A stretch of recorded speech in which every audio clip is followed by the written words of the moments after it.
Thank you. Thank you. תודה רבה. Thank you.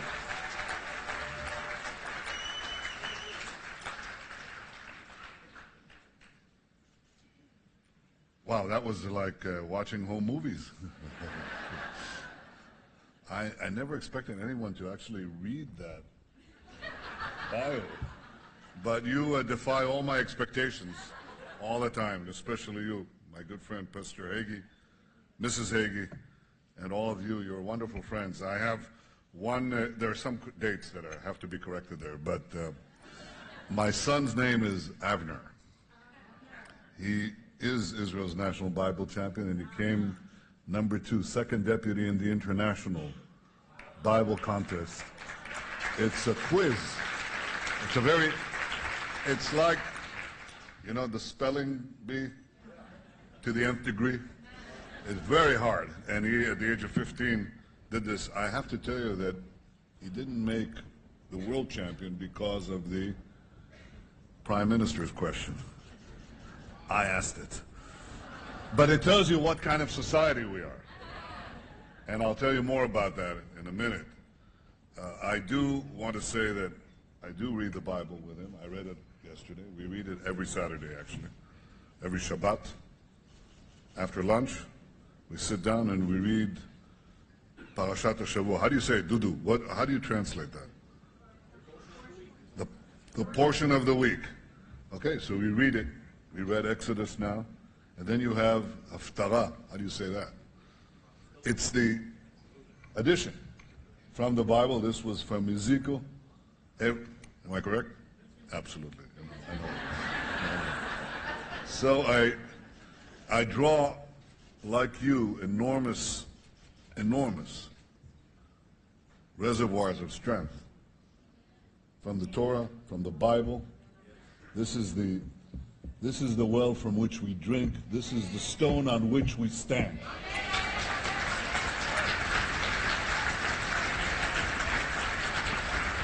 Those eternal and undivided capital, Jerusalem.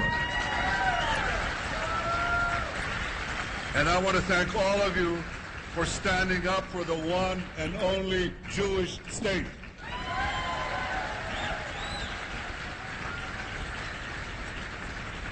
And I want to thank you, Pastor Hagee. Not only have you stood up for Israel, you've inspired others to stand up as well. First you inspired dozens, then you inspired hundreds, then you inspired thousands, then tens of thousands, then hundreds of thousands, and now the unbelievable number. Christians United for Israel now number 1 million supporters. Congratulations, Pastor Hagee, for this remarkable achievement. I should talk to you more often. And I know this is only the beginning, because there's a dramatic transformation that's taking place in the relationship between Christians and Jews. And for centuries, this relationship was focused on our differences and a tortured past. But today, thanks to leaders like you, Jews and Christians are focusing on the common future that we have and the common values that we share. Now you look around the shifting sands of this turbulent, windswept Middle East, and it's clear that these shared values that we have set Israel apart. Just as it's clear that these shared values bring Israel and America together. Now, what are these values? They're values that spring from our common heritage, from the revolutionary ideas that were first formulated in this land millennia ago. One of these ideas that we read about is from the book of Samuel, actually from the second book of Samuel. And I want to tell you about it. In a very oblique way, it touches on the thing that I told you about, the Prime Minister's question. But it's deeper. Now, there was a king in this city. You know his name? King David. Now, he was a great king. But he was not without sin. And one day he was looking out from his terrace in the old city of Jerusalem, David's city. Have you been there? See these slopes? Well, he's sitting on this terrace and he sees Bathsheba. And he's asked to bring her to him. And after she's with child from him, he says, bring her husband. Her husband is the Uriah, the Hittite, very brave commander in the army of the Israelites fighting in Transjordan. And David says, bring him home. Give him a leave of absence. But Uriah, who was brought to Jerusalem, refuses to go home to Bathsheba. He sits, he says, when my men are in battle, I will sleep on the doorstep of my king. So David gives an order to Joab, the military commander, to put Uriah on the front lines back in Transjordan, near Moab, I think. Or Ammon, which is today the capital of Jordan. And this is done. And Uriah dies in battle. And David marries Bathsheba. End of story, right? You're right. Because then Nathan, the prophet, comes to David and he says, now, what would you do to the rich man who takes from the poor man the only possession that he has and that he values, the one lamb? What would you do to such a man if he took away that one possession from the poor man? He says, well, I'd punish him. And Nathan says to this all-powerful king, you are that man. Now that's a revolutionary statement in human affairs. That's an impossible statement 3,000 years ago, when the world was ruled by all-powerful empires with all-powerful kings and emperors. Who could possibly say that in antiquity and live? Well, Nathan said it to the king and lived. And this was inscribed in our Bible. This is such a revolutionary piece. Power is not all-encompassing. All men are equal under God. All men and all women. Equal under God. With inalienable rights.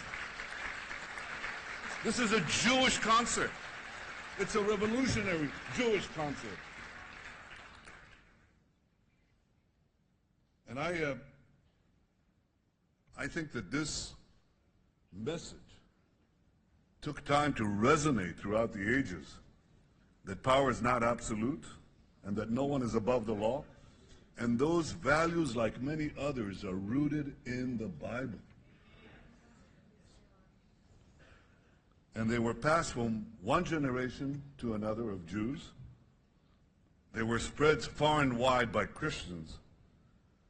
And they eventually helped spark a new era of freedom and progress.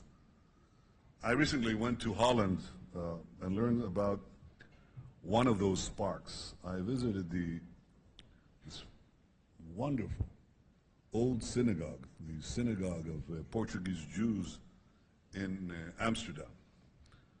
And it's absolutely remarkable.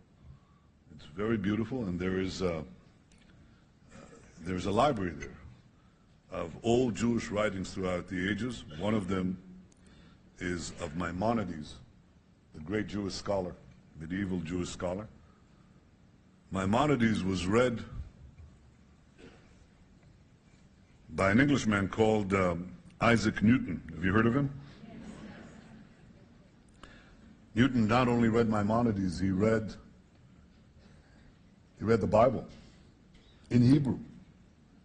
And he decided to recommend this book to a friend of his. His friend was John Locke, the famous philosopher of religious tolerance, the famous writer of religious tolerance. And Locke was influenced by these same ideas that shaped our civilization, that then proceeded to shape the United States of America and the American Revolution and other movements of progress. These are all coming from that same wellspring, with additions, with important changes, with important elaborations. But this is the source. This is the water. The waters of the Shiloh here. The waters of the Shiloh. This is where these Gichon, very good. You're very good. It's terrific. So we are all drinking from that same well. We're all heirs to a great civilization. A civilization that is the source, the wellspring of the values which we so deeply cherish. And those values ensure that Israel's minorities, including over 1 million citizens who are Arabs, always have full civil rights, values that ensure that Israel's government will never tolerate discrimination against women, and values that assure that Israel's Christian population will always be free to practice their faith. That's the only place in the Middle East where Christians are fully free to practice their faith. They don't have to fear, they don't have to flee. At a time when Christians are under siege in so many places, in so many lands in the Middle East, I'm proud that in Israel, Christians are free to practice their faith and to have a thriving Christian community in Israel. And these shared values set Israel apart from regimes like Syria that butcher their own people mercilessly, and from terror organizations like Hamas and Islamic Jihad and Hezbollah that indiscriminately fire rockets on civilians and hide behind civilians. It's a double war crime. And from countries like Iran, whose leaders foment terrorism and violence around the globe and call for our destruction. I think I don't have to explain to you why this regime must never be allowed to have nuclear weapons.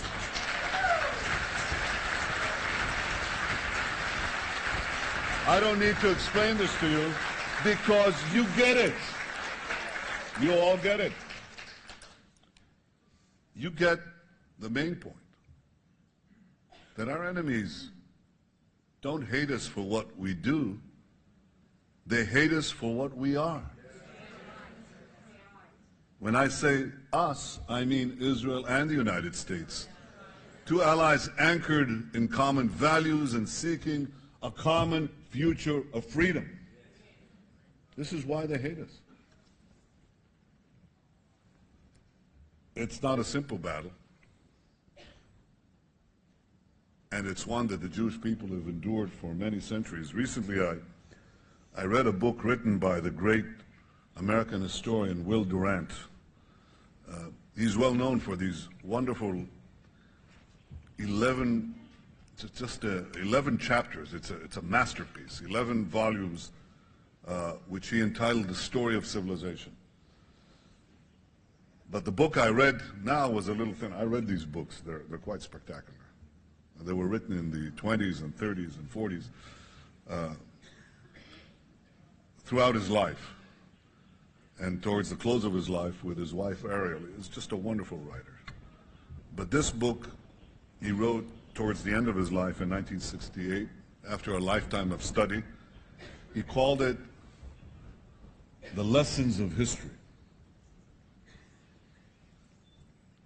Now, do you want the good news or the bad news? What do you want first? The bad news. You're like me. Well, the bad news for the Jewish people can be summed up in two words. Numbers count. Big populations have large economies. They have the resources to field large armies.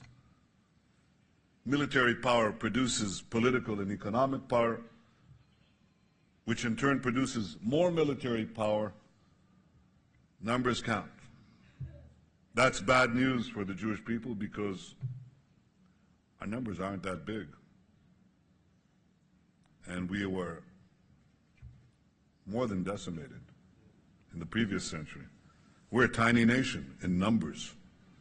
We're 6 million in Israel and barely 13 million worldwide. So that's the bad news. Do you want the good news? Yeah. I'm sure you want the good news. The Jewish people have always defied the laws of history.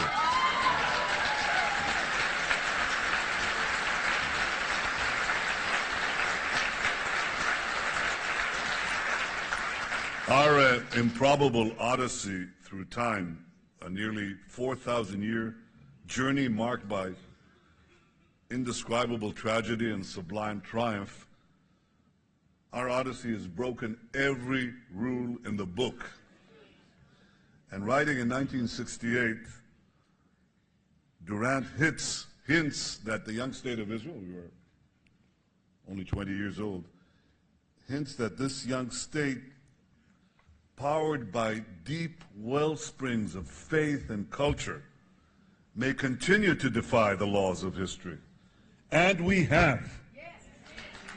We've defended ourselves time after time against much larger enemies. Our innovations have made Israel a technological powerhouse. Our Nobel Prize winners have propelled humanity forward. By the way, Israel has more Nobel Prize winners per capita than any other country in the world. And the towering genius and spirit of our peoples finds expressions in every field, in science, in medicine, in technology, in industry, in art, in culture. And here's more good news. The Jewish people are not alone. We're not alone because we have the support of each and every one of you. And we're not alone because we're uniquely blessed by the support of tens of millions, and even more across the United States and countless other countries across the world. Yes, numbers count, but so do you.